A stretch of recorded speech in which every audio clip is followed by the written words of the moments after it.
So, ayan guys. Ano pa? Ang kapal, ang haba. Hanggang puwet. My God. Ilalaban? Laban bawi. My God. Oh, ayan guys.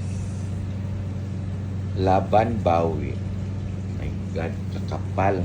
Tapos hanggang sa puwet talaga siya. My God. O, ayan guys. Ang gagawin natin, mamagikin natin siya. Today. Ayan. Kita niyo yan? Ang kapal. My God. So kapal. Nakapal. Ang kapal. Ayan guys. Nilayer ko muna. Ginupitan ko kasi masyadong mahaba daw. So ayan. Kukulayan na natin. Kukulayan natin guys. Ayan. Ito ang available na kulay. So kulayan natin bago natin i-reband. Kailan meron tayong pang spray sa buhok, ang tawag dito is emulsification. So pag magkulay tayo ng hair para mas bongga siya at saka safe na safe ang hair at makintab ang result, kaya isprayhan talaga natin yan.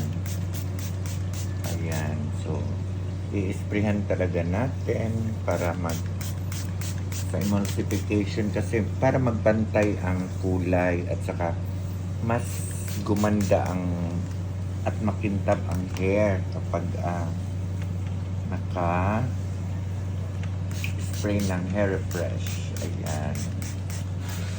So pantay na pantay yan at saka makintab kapag nag-emulsify ka ng hair refresh. Magagamit ito sa bleaching, sa rebonding, pang emulsification para ang buhok ay mananatiling healthy, hindi masusunog sa kulay at saka pantay na pantay ang pagriban, pagkulay ninyo.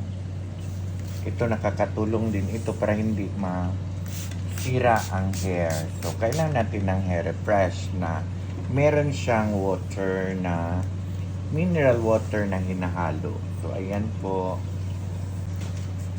So ayan, ang kapal-kapal. Pinulayan ko ng lighter lang ang kulay para mas maganda siya. May dating ang kanyang kapal. Grabe.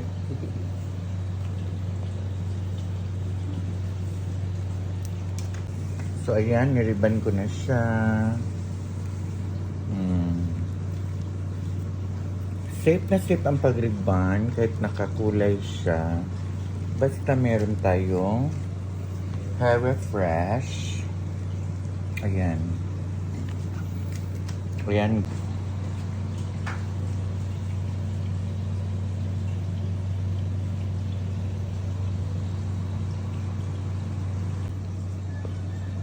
Ayan, last na yan. Pang absolute. Okay.